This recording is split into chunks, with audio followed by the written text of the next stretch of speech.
Romance of the Three Kingdoms, Chapter 17. The Yuan in Huainan. Now, this area was rich, right? Land, grain. Absolutely. Plenty of resources. But the real kicker, the thing that really sets him on this path to thinking emperor, it's getting his hands on Sun Tzu's Imperial Jade Seal.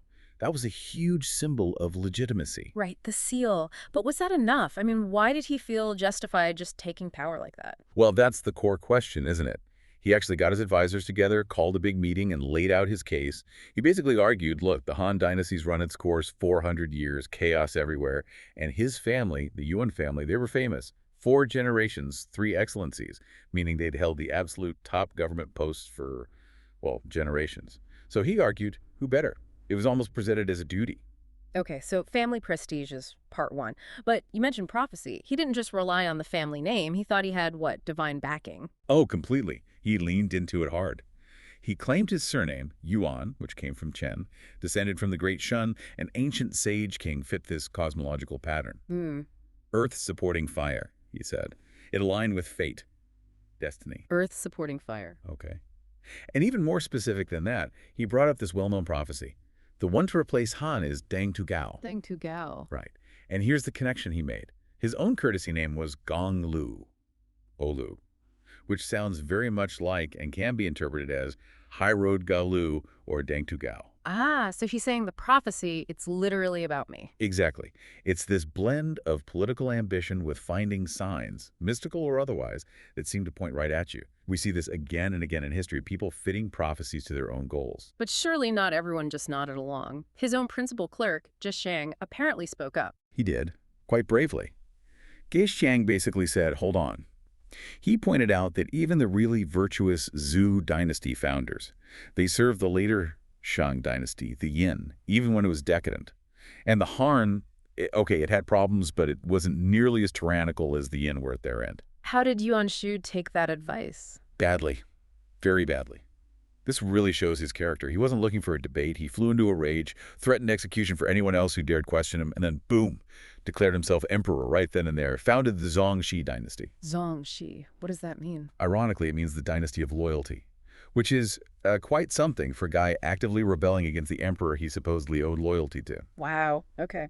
And he didn't just say it, he did it.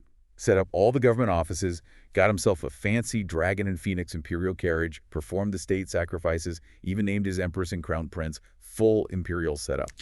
Having a good story, pedigree, even prophecy, it fuels ambition. But how you handle disagreement, that reveals a lot. His instant shutdown of dissent feels like a major red flag. A huge one. Yeah. It points to a real brittleness under that confident exterior, a weakness right at the core of his claim. All right, so he's emperor in his own mind, got the titles, the carriage, but the path to war, specifically with Lu Bu, starts kind of strangely, doesn't it, with a marriage proposal. Yeah, it's almost comical if it weren't so serious. He wanted Lu Bu's daughter to marry his son, the newly minted crown prince. A political alliance, basically. Makes sense. So what went wrong? Well, the wheels came off pretty quick. Yuan Shu found out that Lu Bu had sent Han Yin, who was a key go-between in all this, over to Cao Cao. And Cao Cao, seeing an opportunity, promptly executed Han Yin. Ouch. So Lu Bu sending the envoy essentially got him killed by Cao Cao. Exactly. And Yuan Shu saw this as a huge betrayal. Not only did the marriage alliance collapse, but Lu Bu had, in his eyes, conspired with his enemy Cao Cao, leading to his envoy's death. This enraged Yuan Shu. It was a massive insult to his new imperial status. War was declared. Okay, so the failed diplomacy, the perceived betrayal that lights the fuse. And Yuan doesn't exactly respond cautiously, does he? He goes big. Big is an understatement. Yeah. He appoints Zhang Sun as his grand general and pulls together this absolutely enormous army. We're talking over 200,000 troops. 200,000, just wow. I mean, the scale itself tells you how confident Yuan Shu felt, or at least how confident he wanted to appear. And the resources he could command in Huainan, he didn't just throw them all in one blob either, he split them up. 7 distinct routes, each with its own commander, its own target, marching 50 leagues a day, what's that, maybe 15 miles? And explicitly ordered to plunder as they went, pay their own way, basically. That sounds like a recipe for chaos, maybe. But let's break down those 7 routes, because understanding that setup is crucial for seeing how Lu Bu could possibly counter it. Absolutely. It was meant to be overwhelming, a multi-pronged assault to just swamp Lu Bu.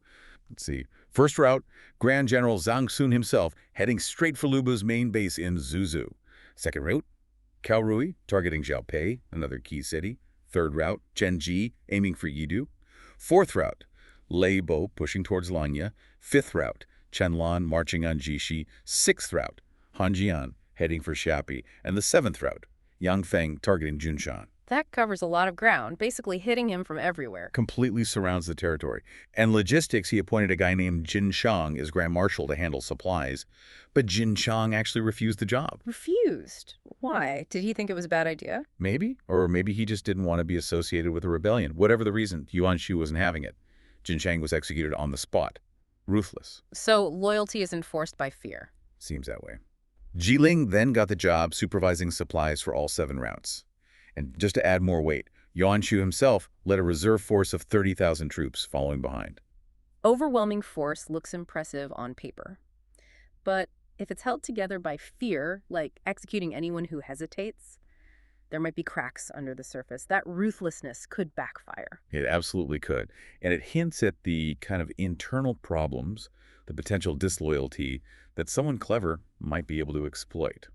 Which brings us right to Lu Bu's situation. Right, so Lu Bu sees this monster army, 7 spearheads coming right at him. He calls his advisors together. He's got Chen Gong, who's been with him a while, and this father-son pair, Chen Gi and Chen Deng. What's the mood like? Panic, at least initially from Chen Gong. Faced with this overwhelming invasion, Chen Gong actually suggests something pretty drastic. He says, look, this whole mess, it's probably Chen Deng's fault somehow. Let's just kill them, offer their heads to Yuan Shu. Maybe that'll calm him down. Whoa, blame your own advisors. That's desperate. Did Lu Bu go for it? For a moment, yeah. Lu Bu, probably panicking himself, actually ordered them arrested. But Chen Deng, the son, he showed incredible nerve.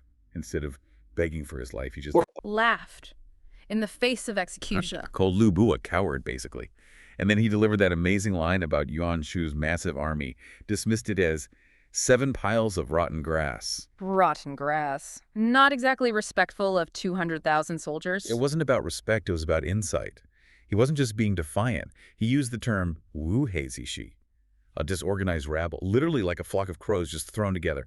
He saw past the sheer numbers to their lack of real cohesion, discipline, and genuine loyalty. Okay, so Chen Deng isn't just brave, he's sharp. He sees a weakness others miss. Did he have a plan beyond just insulting the enemy? Oh, did he ever? He didn't just offer a way to survive the invasion. He offered Lu Bu a plan to actually turn the tables and capture Yuan Shu himself. Capture the emperor? How? What was this audacious strategy? His insight was key. Yes, the army is huge, but it's that disorganized rabble, unreliable, untrustworthy. So he proposed a 2-part military approach. Defend key points with your regular troops, hold the line, but win the battle using keeping surprise forces or unconventional tactics. Okay, standard defense, surprise attack. But where do the surprise forces come from? This is the genius part. It wasn't about Lu Bu's own troops.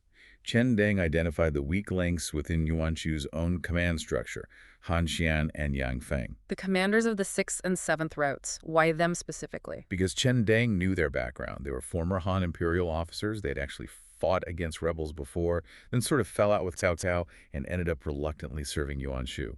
Chen Deng figured they probably felt undervalued, maybe even resentful of serving this new self-proclaimed emperor. He called them potential internal allies. Turn Yuan Shu's own generals against him. Clever. How did he propose doing that? He suggested sending them a secret letter. Better yet, he volunteered to go speak to Han Xian directly. He went to Han Xian's camp and laid it out. Reminded him of his past service to the legitimate Han dynasty. Pointed out that serving a rebel like Yuan Shu basically canceled out all his past honors. And crucially, he played on fear too. He warned Han Xian, look, Yuan Shu is suspicious. He just killed Jin Shang for disagreeing. Once you're no longer useful, or if he even thinks you might be wavering, he'll get rid of you too. So appeal to past loyalty and future self-preservation. Exactly. Han Xian saw the logic. He felt trapped serving Yuan Shu anyway, and this offered a potential path back into the good graces of the Han court, or at least away from Yuan Shu's paranoia. He agreed. The plan was set. When Lu Bu's forces lit a signal fire, Han Xian and Yang Feng would turn their troops around and attack Yuan Shu's army from within. Brilliant. Internal betrayal coordinated with an external defense. Was that the whole plan? Almost. One more piece. Chen Deng also suggested bringing Liu Bei into the mix as an external ally. Get him to apply pressure from another direction. Liu Bei. Weren't he and Lu Bu sort of frenemies at best? They had a very complicated history, yes. But needs must. Lu Bu, seeing the brilliance of Chen Deng's overall plan, immediately agreed. He sent off a report to Zhucheng, that's Cao Cao's capital, maybe hoping for official sanction or at least goodwill. And he sent a letter asking Liu Bei, who was in nearby Yushu, for help. Chen Deng then personally went back to Hanxian to finalize the details of the internal betrayal. Liu Bu, he didn't just react, he orchestrated, really. He was a bit of a masterclass in defensive strategy. He didn't meet Yuan Shu with just one force. No, he split his army into 5 distinct routes. Oh, routes, okay. Yeah. So you had General Gao Xun sent off to Little Pei to deal with Cao Rui. Chen Gong, he led troops to Yidu against Chen Ji. Then Zhang Liao and Zhang Ba, they went to Lanya to face Lei Bo. Right. Song Xin and Wei Shu headed to Jixi to engage Chen Lan. And then Lu Bu himself took the main road, directly challenging Yuan Shu's main commander, Zhang Xun. Wow, that's incredibly specific. So each of these generals had, what, 10,000 soldiers? That's right, 10,000 each. And then the rest stayed back to guard the city. And Lu Bu, showing his confidence, I suppose, set up his own camp, a full 30-line, that's what, about 15 kilometers, maybe 9 miles, outside the city. Pretty bold. Very bold. So what happens when Zhang Shun gets there, sees Lu Bu's setup? Did he just charge in? No, not at all. Zhang Shun looked at Lu Bu's force, assessed the situation, and basically realized, okay, this guy's strong. So instead of attacking right away, he actually retreated 20 line of Lu. Played it safe, planning to wait for reinforcements. Cautious. But did that caution help him? It sounds like maybe it played into Lu Bu's hands. It certainly seems that way, because the real game changer, the big twist, happens during the night. Tell us about that, the second watch of the night. Right, this is where it gets messy with alliances. Suddenly, Han Xian and Yang Feng pop up. Now, these guys were supposedly allied with Yuan Shu. Supposedly, yeah. But what do? They actually start helping Lu Bu. They set fires, create chaos, and basically open the gates for Lu Bu's army to pour into Zhang Xun's camp. So a planned, orderly retreat just dissolves into, well, chaos, all because of a betrayal from within Yuan Shu's own side. Exactly. What did that mean for Zhang Sun's troops immediately? Oh, complete disaster, total disarray. Zhang Sun was quickly defeated and had to flee. It just goes to show, internal problems, betrayals, can be way more devastating than a direct attack sometimes, especially when you don't see it coming. True. And Lu Bu, he wasn't the type to just let someone get away, was he? Not a chance. He chased Zhang Sun relentlessly. And meanwhile, Ji Ling, who was actually coming to reinforce Zhang Sun. Oh, the reinforcements arrived? They arrive, yes, but too late and into a bad situation. He gets hit by a 2-pronged attack from Lu Bu's forces, who are again helped by Han Xin and Yang Feng. Ji Ling is defeated pretty quickly, too. Wow, so Yuan Shu's whole plan is just crumbling. It's crumbling fast. But the drama isn't over. As Yuan Shu's forces are reeling back, trying to escape, something else happens. What's that? Suddenly, from behind a mountain, another force appears, cutting off Yuan Shu's retreat and leading them. None other than Guan Yu. Guan Yu. Okay, that's a major entrance. Huge. And according to the accounts, he just points and shouts, "Rebel, do you not surrender?" Classic Guan Yu. Huh. I can almost picture it. What does Yuan Shu do? He must have been panicking. Totally panicked. He just fled. His day was going from bad to worse. Seriously? Yeah, So Yuan Shu's on the run. Does Lu Bu catch up with him personally at some point? he does. Lu Bu keeps up the chase and eventually confronts Yuan Shu directly. The sources paint quite a picture. Yuan Shu decked out in golden armor and wielding 2 swords. Very regal, even in defeat. Trying to keep up appearances, maybe? Perhaps. But he's furious, and he lashes out at Lu Bu verbally, calling him a master-betraying slave. Ouch. That's a deep cut for Lu Bu, given his history. How does Lu Bu take that? He doesn't flinch. He just thrusts his halberd forward. Yuan Shu's general Li Feng tries to block with a spear, but the sources say in less than 3 bouts, Li Feng gets wounded in the hand, he turns and flees. And that's the breaking point for Yuan Shu's army. Completely. It just collapses. Lu Bu's forces surge forward, capturing tons of horses, armor, supplies, a major haul. But Yuan Shu still isn't totally out of the woods, is he? Not quite. He manages to get away, but after just a few, Li Yidu, who intercepts him again. Let me guess. Guan Yu. Guan Yu again. He hits Yuan Shu's remaining forces hard, inflicts really heavy losses. This time, Yuan Shu has no choice but to retreat definitively all the way back to his base in Huainan. Guan Yu made sure the message was received. Absolutely hammered home. So, Lu Bu returns to Zuzhu victorious. What happens next? Celebrations. Oh yeah, a big victory feast. Lu Bu hosts Guan Yu, Yang Feng, Han Xin, rewards his troops. He's clearly feeling pretty good about his position. But Guan Yu doesn't stick around, does he? Nope. True to form, Guan Yu leaves the very next day. His participation was specific. He wasn't there to become Lu Bu's long-term ally, it seems. Right, his own agenda, always. So with Guan Yu gone, Lu Bu has these other two, Han Xian and Yang Feng, who helped him. What's his plan for them? Well, his first thought is, okay, let's keep these guys here in Zuzu. Strengthen his core power base. Makes sense on the surface. Seems logical. But his advisor, Chen Gui, steps in with different advice. Yes, and it's really insightful counsel. Chen Gui argues against keeping them in Zuz. Oh, why? His idea is much more expansive. He suggests appointing Han Jian as governor of Yidu and Yang Feng as governor of Langya, basically, send them out to govern territories nearby. Okay, so delegate power outwards. What's the logic? The strategic thinking is brilliant, really. Chen Gui figures that by doing this, Lu Bu could potentially bring the entire Shandong region under his influence within about a year. It's about expanding control through strategic placement, not just hoarding allies close by. That's thinking several moves ahead. Using allies to project power rather than just defend it. But Chen Gui's own son, Chen Dang, apparently had some questions about this. He did. Later, in private, Chen Dang asks his father, basically, why didn't we just keep Han and Yang here? We could have used them to get rid of Lu Bu eventually, kill the problem at the root. So Chen Dang saw Lu Bu himself as the long-term danger. What did his father say? And this is a key moment, I think. Chen Gui's answer is profound. He says, if they assist Lu Bu, it is like adding claws and teeth to a tiger. Wow. So even though they help now, empowering them alongside Lu Bu just makes Lu Bu more dangerous in the future. Precisely. It's this incredibly clear-eyed assessment of power dynamics. Don't strengthen someone who is already a formidable, ambitious figure, even if they're currently useful. The danger they represent just grows. That's a powerful lesson. Okay, so while Lu Bu is dealing with these strategic calculations, what's happening with the loser, Yuan Shu, back in Huainan? He must be fuming. Oh, absolutely humiliated and desperate for revenge. His first move. He sends an envoy straight to Jiangdong, to Sun Si, asking for troops. He asks Sun Si for help after everything. How does Sun Si respond to that? Predictably, Sun Si is furious. He basically lays it all out. You stole my father's jade seal. You illegally declared yourself emperor. You betrayed the Han dynasty. He's completely indignant. So no troops then? No troops is putting it mildly. Sun Si doesn't just refuse, he practically threatens to attack Yuan Shu himself. Okay, so that door slams shut. How does Yuan Shu react to Sun Si's refusal? Predictably again, Yuan Shu flies into a rage. His first instinct is, fine, I'll attack Sun Si then. Trading one enemy for another. Seems like it. But thankfully for him, maybe, his chief clerk, a guy named Yang Da, strongly advises against it. He talks Yuan Shu down, prevents another conflict from kicking off immediately. Smart move by Yang Da. Meanwhile, Sun Si isn't just sitting around, is he? He kind of expects Yuan Shu might react badly. Exactly. Sun Si, anticipating trouble, starts fortifying the Jiangku, the river mouth. He's preparing his defenses.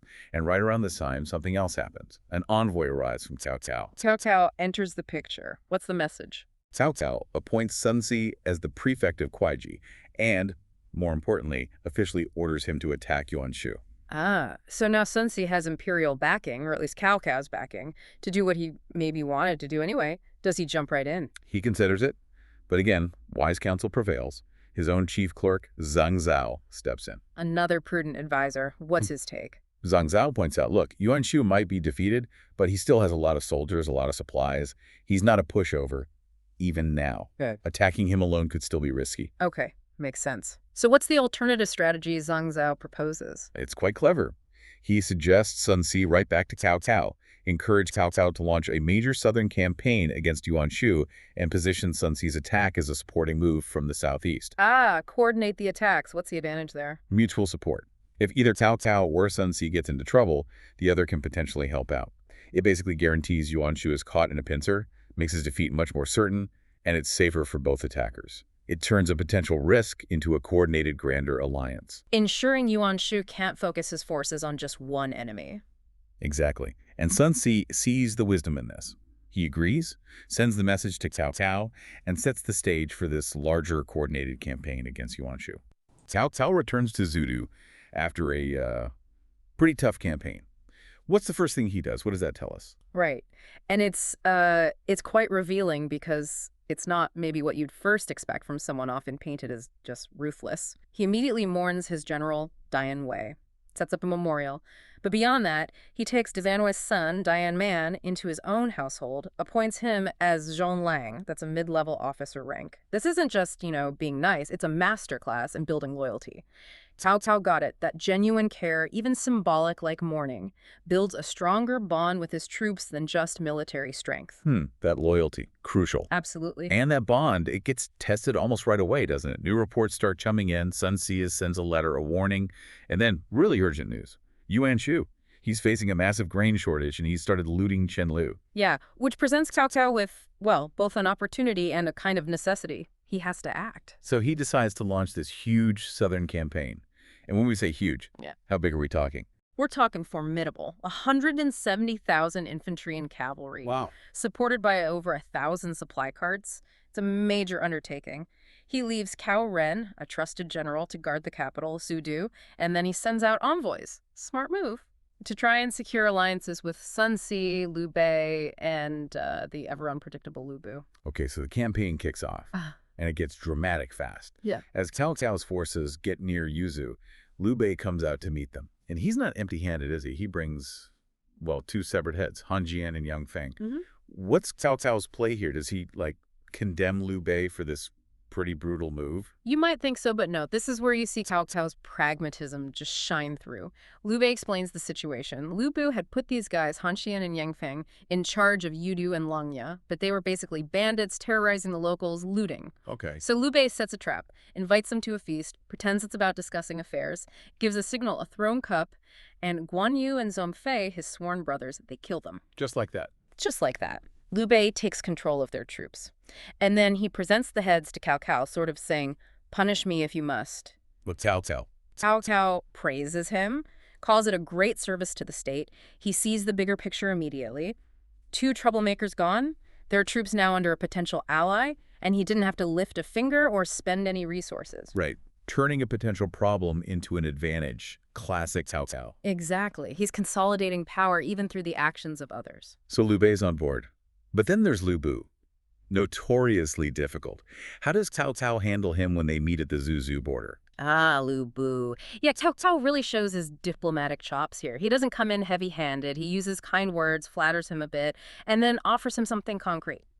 The prestigious title of Left General. It's a high rank. Left General, okay. And crucially, he promises him the official seal for it when they get back to the capital. That legitimizes the whole thing. And Lu Bu buys it. Reportedly, Lu Bu is delighted. Cao Cao understands that even a temporary alliance with someone as powerful and, frankly, dangerous as Lu Bu is vital for this campaign's success.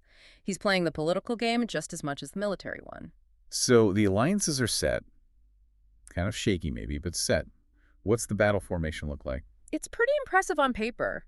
Lu Bu's army holds the left flank, Liu Bei's army the right flank. And right in the center, Cao Cao's main force, that massive 170,000, with Xiahou and Yu Jin as the vanguards, the spear tip. Okay, so the stage is set for the confrontation with Yuan Shu. What happens when Yuan Shu hears this massive allied force is coming? Well, Yuan Shu learns about Cao Cao's approach, and he sends out his own general, Qiao Rui, with a vanguard force, about 50,000 troops. 50,000. Still a lot of soldiers. It is, but they meet Cao Cao's vanguard, led by Xiahou at the border near Shaoxin. And the fight is incredibly quick. Quick. Xiahou reportedly kills Qiao Rui in less than 3 bouts of combat, 3 exchanges. Wow, that's decisive. Utterly. Qiao Rui's forces just collapse, routed. They flee back into the city of Shaoxin. So Yuan Shu's initial defense is just shattered.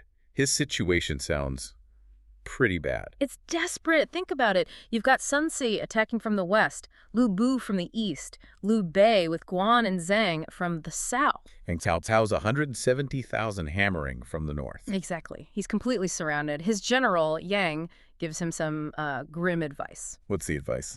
Yang basically says, look, don't fight them head on. Shaoxin's suckered years of drought, famine. The people are resentful. The defenses aren't what they should be. His suggestion. Leave a large garrison, maybe 100,000 troops, to hold the city for as long as possible. Sacrifice the city, essentially. Pretty much. While Yuan Shu himself, with his Imperial Guard and all the treasure, escapes across the Huai River to safety, preserve the core, even if you lose the base. Does Yuan Shu take that advice? He does. He leaves 4 generals, Li Feng, Li Yu, Liang Gang, and Chen Ji, with that large force to defend Shaochen while he makes his getaway. Okay, so Yuan Shu himself is gone, but a large force remains. This leads to the siege of Shaochen. And this is where things get really interesting and dark. Very dark. Because now Cao Cao has this massive army, 170,000 mouths to feed every single day.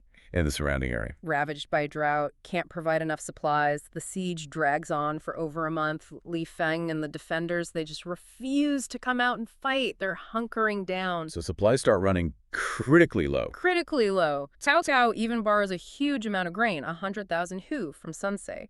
Remember, a hu is about 20 liters. It's 2 million liters of grain. A massive loan. Huge, but it's still not enough.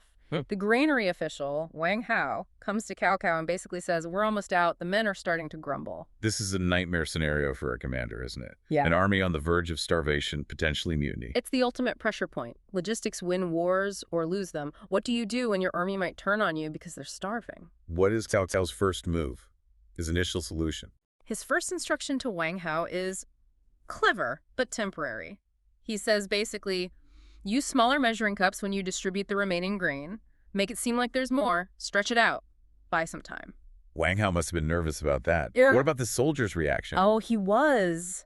Wang Hao warns Cao Cao, says, the soldiers will resent this. They'll know they're being shorted. But Cao Cao just tells him, I have my own plan. Don't worry. Okay.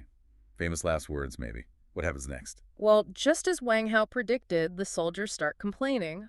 Loudly. Across all the camps, the word spreads. The chancellor is cheating us out of our rations. The mood must be turning ugly. Very ugly. So Cao Cao secretly summons Wang Hao again, and he tells him, quite calmly, I need to borrow something from you to quiet the masses. Borrow something. What does Wang Hao say? Wang Hao asks, what is it you need to borrow? And Cao Cao's answer? Chilling. He says, I wish to borrow your head to show the public. Wow. Wow. How does Wang Hao react? He's stunned, obviously, protests his innocence. I've done nothing wrong. And Cao Cao acknowledges it. He says, I know you are innocent. He admits it. Yes. He says, but if I don't kill you, the army will mutiny. It's you or the campaign, basically. After your death, he promises, I will take care of your wife and children. Don't worry. And before Wang Hao can even argue further... He's executed swiftly. His head is put on a pole. And the notice. A notice is posted, accusing Wang Hao of stealing grain and using small measures, pinning the whole thing on him. That is brutally pragmatic. Mm-hmm. Horrifying, really. Did it work? It's a horrifying gamble, isn't it? But yes, it worked. The soldiers' anger now had a target. They believed the official story. Their immediate grievance was seemingly addressed, and the potential mutiny just dissolved. So he sacrificed an innocent man to save his army and his campaign. Precisely. It's a stark example of crisis psychology redirecting anger. It's dark, morally deeply ambiguous, but from a purely strategic viewpoint in that moment, it stabilized his army. Okay, I need a moment with that one. No. That's extreme. It is. It shows the lengths leaders might go to under impossible pressure. So, with morale restored, albeit through terrifying means, what's Cao Cao's next move regarding Shaoshan itself? He doesn't waste the opportunity. He immediately issues a harsh new order. Breach the city walls within 3 days. Failure means execution for the commanders. He's doubling down on the ruthlessness. Absolutely. And he leads from the front. He personally supervises the work, like filling in the moats. There's an incident where 2 minor generals hesitate or show fear. Cao Cao doesn't delegate. He personally beheads them right there, on the spot. He executes his own officers, in front of everyone. Yes. Then he gets off his horse and starts carrying earth himself to fill the moat. Leading by terrifying example. Exactly. That combination, the absolute ruthlessness, the clear deadline, and his own personal commitment, it galvanizes the troops. Fear and inspiration, a potent mix. And the city? The defenders' morale finally breaks. The city walls are breached. Shaoshan is captured. What about the generals Yuan Shu left behind, Li Feng and the others? They're captured alive. But they don't stay alive for long. Cao Cao has them executed publicly in the marketplace. Total victory, total retribution. And Yuan Shu's imperial pretensions. Cao Cao orders the burning of Yuan Shu's self-styled fake imperial palaces and allows his troops to loot the city. A reward and a statement. Okay, Shaoxun falls. A major victory achieved, though at a terrible cost, especially for Wang Hao. Logically, the next step seems to be chasing down Yuan Shu, right? Finish the job. That would seem logical, yes. Pursue the leader who escaped. But this is where good counsel comes in again. His advisor, Sun Yu, steps forward. And Shun Yu advises what? Caution. He points out the reality. Years of drought, severe food shortages. The army is already stretched thin. The people are suffering. Pursuing Yuan Shu further, Sun Yu argues, would likely exhaust the army completely, with no guarantee of actually catching him or succeeding. Better to consolidate, return to the capital Zudu, and wait for the spring wheat harvest. Rebuild strength. So logistics and resources, again, dictating strategy, even after a win. Always. It underlines the importance of knowing your limits, not just pushing blindly forward after a victory. Sometimes the strategic move is to pause. And just as they're debating this, another fire starts somewhere else. Exactly. As if on cue, reports arrive. Zhang Zhu, who Cao Cao had trouble with before. The one whose surprise attack killed Diane Wei. That's the one. He's causing trouble again in Nanyang and Jiangling, apparently with support from Liu Biao, another major warlord. And Cao Hong, the general Cao Cao left in that area, is losing battles. Wow. It never stops, does it? One threat dealt with, another pops up. It really shows the constant, fluid nature of warfare in this era. You plug one hole, another leak springs open. Plans have to be incredibly adaptable. So Cao Cao has to pivot. What's his move now? He adjusts immediately. First, he deals with the Liu Biao angle. He sends a letter to his ally, Sun Si. The one who loaned him grain earlier. Right. He instructs Sun Si to deploy forces across the Yangtze River, basically create a diversion to threaten Liu Biao's territory. The goal is to keep Liu Biao pinned down, prevent him from actively helping Zhang Zhu. Smart. Keep your enemies occupied elsewhere. Then, Cao Cao orders his main army, fresh off the Shaoxin campaign, to turn around and head back towards Zudu. They need to deal with this Zhang Zhu threat directly. But before he leaves the Shaoxun area entirely, what about Liu Bei and Liu Bu, his sort of allies? Ah, yes. He gives Liu Bei orders to stay garrisoned in a place called Xiaopei, which is strategically located near Liu Bu's territory in Zuzhou. Publicly, he tells them to essentially form a brotherhood, support each other, maintain stability in the region. Seems reasonable. But knowing Cao Cao, there's more to it, isn't there? There absolutely is. This is the real kicker. Cao Cao pulls Liu Bei aside secretly. And tells him. He tells him, my order for you to garrison Xiaopei, it's a plan. Think of it as digging a pit to wait for a tiger. A pit for a tiger. You lose the tiger. Liu Bu. Almost certainly referring to Liu Bu. He tells Liu Bei to coordinate secretly with Chen Gi and his son, Chen Deng local officials who were wary of Liu Bu. He adds, don't make any mistakes. I will be your external support. So he's setting Liu Bei up to eventually take down Liu Bu while pretending to foster an alliance. Exactly. It's pure Cao Cao. Long-term strategic thinking, layers of deception. He's planting the seeds for a future conflict that benefits him, even as he seems to be making peace. Masterful manipulation. Okay, so he leaves that potential trap behind and heads back to Zudu. What's the situation when he arrives? More good news, from his perspective at least. News arrives that two other major thorns in the side of the central government, the notoriously tyrannical warlords Lu Ju and Guo Si, are dead. How did they die? Killed by their own subordinates, actually. Duan Wei killed Lu Ju and Wu Shi killed Guo Si, and they bring the heads to Cao Cao and Judu. More heads. More heads. And Duan Wei doesn't just bring Li Ju's head, he brings Li Ju's entire captured clan, over 200 people. What does Cao Cao do with them? He orders the entire clan executed, publicly. At various city gates, heads displayed. The narrative says the people cheered, as Li Ju and Guo Si had terrorized the capital previously. So this is Cao Cao cleaning house, consolidating power in the capital. Absolutely. Eliminating these figures removes major rivals and sources of instability near the emperor. It boosts Cao Cao's image as someone bringing order, even through brutal means. And the emperor, he holds a peace feast, officially sanctions these actions by granting titles to Duan Wei and Wu Shi. Which basically legitimizes the killings and puts the killers under Cao Cao's influence. Precisely. They owe their new status to Cao Cao's acceptance of their actions. It all serves to further tighten his grip on the central government and the emperor himself. With Cao Cao having just returned, having dealt with remnants of old threats, immediately proposing another campaign. Yes. No rest. He immediately proposes marching against Zhang Zhu, the guy causing trouble in Nanyang, and the emperor himself comes out to see him off. It really underscores the relentless cycle of war and political maneuvering in this time. Non-stop conflict. Non-stop, constant calculation, constant adaptation. So Cao Cao, he's left his main advisor, Sun Yu, back in the capital, Zhu, to manage things. Right. And he himself is leading this huge army out on campaign. Right. And as they're marching, they come across these fields, ripe wheat everywhere. And the local people, understandably, are terrified of this massive army rolling through. They've fled, haven't even harvested their crops. Which sets up this first interesting moment, Cao's reaction. It's immediate. He sends out messengers, like, everywhere, to the villagers, the local officials. Right. And he issues this really strong decree. He says, look, I'm on an imperial mission here to crush rebellion, help the people. Right. But he acknowledges, yes, we're marching through during harvest. And here's the kicker. Any soldier who tramples the wheat gets beheaded. Beheaded. That's not messing around. Not at all. Yeah. He stresses the military law is incredibly strict, tells the people not to worry. And how do people react? The common folk. They're overjoyed, apparently, praising him, bowing as he passes. They believe him. And the army. Do they actually follow this? Amazingly, yes. The description is quite vivid. Soldiers get off their horses. They're like carefully lifting the wheat stalks, passing them hand to hand down the line. Seriously, an entire army. Making sure not a single stalk gets trampled. It paints this picture of just incredible, meticulous discipline. It really does, doesn't it? Yeah. That level of control is, well, it's hard to imagine. It is, and it raises that question, right? How do you actually enforce that? Especially with a huge army on the move. It's one thing to make a rule. But to have everyone follow it so precisely. Exactly. It needs more than just a threat. There has to be something else going on. And this is where the story gets, well, kind of wild. Cao himself, he's riding his horse, being careful. Mm-hmm.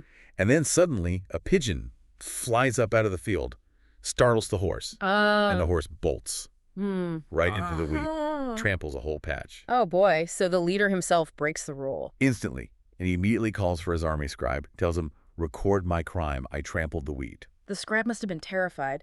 The source says he's flustered, asks, how can the prime minister be punished? Right. Like, you can't punish the guy in charge. But Cao's response is incredible. He says, I made the law. Now I've broken it. How else can I gain the trust of the masses? Wow. And then he actually draws his sword. Like, he's going to kill himself right there. Talk about commitment. That's intense. Extremely. Of course, his officers, they all rush in, stop him. Naturally. And Gojia, one of his key strategists, steps up. He argues, basically, using precedent from the spring and autumn annals. The foundational text, right? Exactly, saying, look, traditionally, the highest authority, the exalted, sometimes aren't subject to the same letter of the law. You're leading the whole army, Prime Minister. You can't just commit suicide. Okay, so there's an out, a legalistic argument. Right. And Cao thinks about it for a while. Then he says, all right, since the annals say the law doesn't apply to the exalted, I'll spare my life for now. But he doesn't just leave it there, does he? No, this is the genius part, or maybe the cunning part. He takes his sword, cuts off a lock of his own hair, and throws it on the ground. Yeah.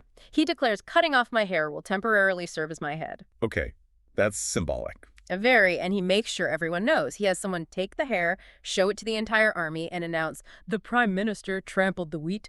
By rights, he should be beheaded. His hair is cut off as a substitute. And the army's reaction. The source says they were filled with awe. And after that, military orders were followed strictly. Like, to the letter. So it worked. A masterclass in leadership by example, or maybe something else. That's the million-dollar question, isn't it? It perfectly shows that, let's call it the Machiavellian side of power. It's not just about rules. It's about managing perception. Right. There's actually a later poet who commented specifically on this, saying something like, commanding 10 myriad soldiers is tough, but drawing a knife to cut your hair instead of your head. That's when Cao's true cunning showed. So was it genuine? Or just a brilliant performance? Exactly.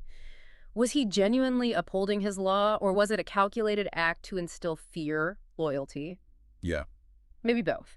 He kind of weaponizes this apparent self-sacrifice to tighten his grip, blurs the line between being authentic and being, well, manipulative. It's a really provocative idea. It makes you think about how leadership works, how image works. Yeah. Okay, so he's mastered the internal stuff, discipline, perception. Now. Yep. So let's shift gears. How does this strategic mind work against an external enemy? We pivot to Zhang Zhu. Right. Zhang Zhu, here's Cao is coming, and he immediately asks Liu Biao for backup. Standard procedure. Okay. Then he leads his troops out with a couple of generals, Lei Shu and Zhang Xian, ready to meet Cao head on. So battle lines are drawn. Pretty much.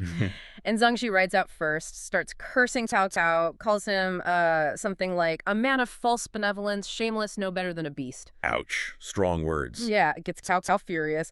He orders Shu Qiu, one of his fiercest warriors, to go fight him. Okay, clash of champions incoming. Zhang Xu sends out Zhang Jian to meet Shu Qiu, but it's quick, like 3 bouts, and Shu Qiu just cuts Zhang Xin down. Decisive victory for Cao Cao's side then. Big time. Zhang Xu's army breaks, routs, And Cao Cao pursues. all the way to the gates of Nangyin City. Zhang Yu manages to get inside, locks the gates.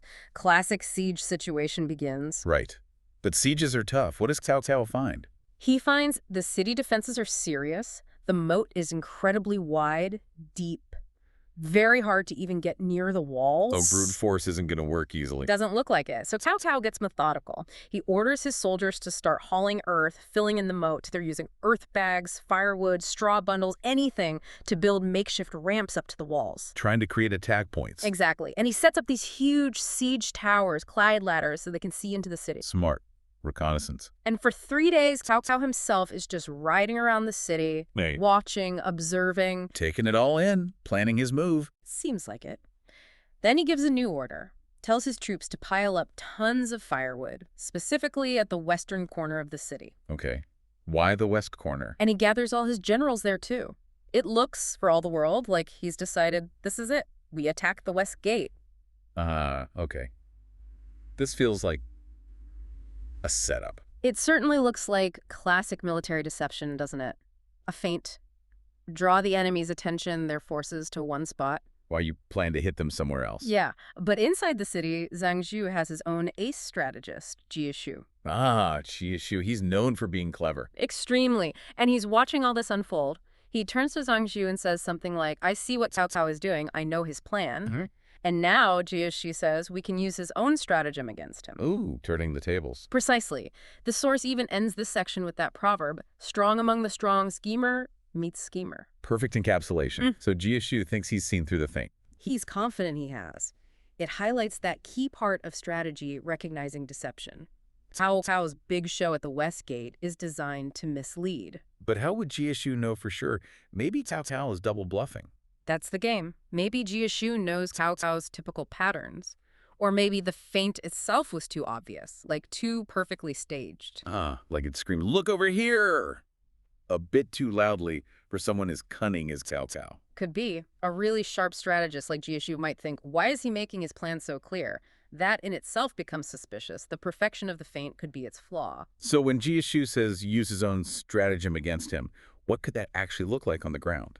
Well, a few possibilities, right? He could pretend to fall for it, move troops west, make a big show, but secretly position forces for a surprise counterattack somewhere else. Maybe a gate Cao Cao left lightly guarded because he was focused on his feint. Using the deception to create an opening. Or, even trickier, maybe Jie Shu makes the feinted attack point the real trap.